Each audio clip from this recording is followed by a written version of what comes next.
पाकिस्तान में general election के हवाले से गहमा गहमी मौजूद है। इलेक्शन की तैयारियां चल रही हैं, मुख्तलिफ सियासी पार्टियां अपनी वर्किंग कर रही हैं। अफसोसनाक बात यह है कि अपने पहले ही दिन से ये इलेक्शन कई हवालों से मुतनाज़ बनता चला जा रहा है। बिलखुसूस में सक्खर की अगर बात करूं कि election commission Sukkur, election commission Sindh ये अपनी गैर जानिबदारी को साबित करने में मुस्तकिल तौर पर नाकाम रहा है और इस पूरे मसले में इसका आगाज जो है वो हल्का बंदियों से ही हो गया था कि जब सक्खर शहर को आबादी के मुकम्मल होने के बावजूद एक बेतरतीब तरीके से काट कर उसको दोनों तरफ देही आबादियों से जोड़ा गया और एक मतलब का रिजल्ट बनाने की और एक मतलब का इलेक्शन मैनेज करने की एक कोशिश की गई। जमात इस्लामी ने इसको उस वक्त भी चैलेंज किया, इसके ऊपर इलेक्शन कमीशन में भी केस लड़ा और इसके ऊपर अब मजीद फोरम्स पर भी इस पूरे मामले को लेकर गए। अब ताज़ा तरीन जो सूरत हाल है इलेक्शन की इस ताज़ा तरीन सूरत हाल के अंदर बावजूद तवज्जो दिलाने के सक्खर में सरकारी मशीनरी का मुस्तकिल इस्तेमाल हो रहा है। जो सरकारी मुलाजमीन हैं वो पीपल्स पार्टी के ज़ाती मुलाजमीन का किरदार अदा कर रहे हैं। सरकारी मशीनरी इस्तेमाल हो रही है। सक्खर म्यूनसिपल कॉरपोरेशन की गाड़ियां बैनर लगाती फिर रही हैं पीपल्स पार्टी की। सक्खर म्यूनसिपल कॉरपोरेशन की गाड़ियां जो है झंडे लगाते फिर रही हैं और म्यूनसिपल के मुलाजमीन झंडे और बैनर लगाने का काम कर रहे हैं।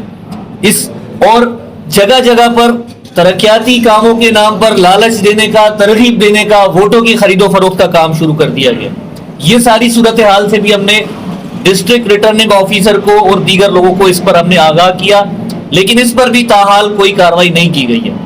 मजीद बड़ा ये हुआ है कि शहर के मुख्तलिफ मकामात पर इस्लामी के झंडे और बैनर उतारना शुरू किए हैं और इस पर एक नया पूरा सिलसिला शुरू कर दिया है। हम इस मौके पर आपसे के साथ बैठकर ये बात कहने का मकसद ये कि पीपल्स पार्टी को किस चीज़ का खौफ है, इलेक्शन से भागना चाहती है, इलेक्शन नहीं करवाना चाहती। इस सब तमाशों के बावजूद अगर ये सारी हरकतें जारी हैं और इसके ऊपर इलेक्शन कमीशन खामोश तमाशाई है तो मेरा ख्याल है कि हम 8 फरवरी का इंतजार नहीं करते, आज ही रिजल्ट बनाकर ऐलान कर दे कि किसको बनाना है एमपी और किसको बनाना है एमएनए, ताकि मजीद वसाइल का ज़िया ना हो और कौम का वक्त भी ज़ाया ना हो। इंशाल्लाह हम ये करेंगे कि प्राइमरी से लेकर मैट्रिक तक हम बच्चों को मुफ्त तालीम देंगे, उनको बस्ता भी देंगे, उनको किताबें भी फराहम करेंगे। ये जो 2 अवाम के बड़े अहम मसाइल हैं, वो तीसरा मसला सक्खर के शहरियों का साफ पीने के पानी का मसला है। यहाँ गंदा पानी दिया जा रहा है, उसकी वजह से बीमारियां फैल रही हैं, वबाई अमराज जो है वो फैल रहे हैं। लोग इलाज करने के लिए जब हॉस्पिटल में जाते हैं तो उनके पास अखराजात नहीं होते हैं। लिहाजा इंशाअल्लाह हम सक्खर शहर को जो दरिया सिंध के किनारे पे है पानी भी देंगे, लेकिन पीने का साफ पानी इंशाअल्लाह हमारा ये पहला नुक्ता है कि हम सक्खर के शहरियों को साफ पीने का पानी जो है वो इंशाअल्लाह हम फराहम करेंगे। मेरे भाइयों, इसके अलावा सक्खर का जो बजट है, अरबों रुपए का जो बजट आया है, इंशाल्लाह हम शफाफ तरीके से उनकी इंक्वायरी भी कराएंगे कि ये बजट कहाँ खर्च हुई है। रोडों की बजट अलग आई है, हॉस्पिटल की बजट जो है बेशुमार करोड़ों रुपए बल्कि अरबों रुपए तक उनकी बजट आती है, लेकिन यहाँ तो वो डिस्पेरिन की जो गोली होती है वो भी बाहर से खरीदनी पड़ती है। यहाँ की सिटी स्कैन मशीन जो है वो बंद पड़ी हुई है। आप हॉस्पिटल का दौरा करें, आपको पता लग जाएगा कि वहाँ क्या कंडीशन है। बाहर से जितने बीमार लोग आते हैं वहाँ उनको ठहरने के लिए कोई जगह नहीं है।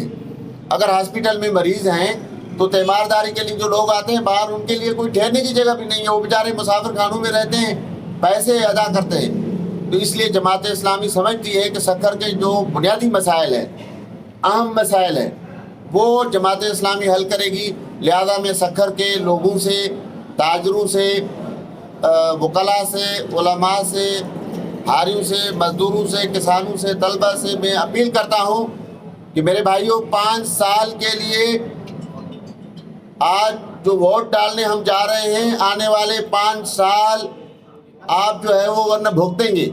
अगर आपने ये वोट दयानतदार क़यादत को दिया तो इंशाअल्लाह ये आपके 5 साल में जितने वसाइल आएंगे वो भी इस शहर पे खर्च होंगे, एक पाई भी करप्शन की नज़र नहीं होगी। तीसरी बात मैं आपसे ये करना चाहता हूँ कि इस वक्त यहाँ जितने लोग खड़े हैं वो सारे ज़मानत पे हैं। नेब में केसेस हैं उन पे।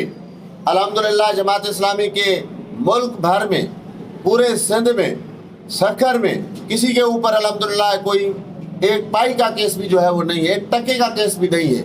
न नेब में केस है, न एंटी करप्शन में केस है, न कहीं और है। इसलिए हम समझते हैं कि जिन लोगों के ऊपर केसेस हैं, जिन लोगों के ऊपर अदालतों में ट्रायल चल रहे हैं और जिनके खिलाफ कार्रवाइयाँ हो रही हैं, उनको इस इलेक्शन में अवाम मुस्तरद कर दें।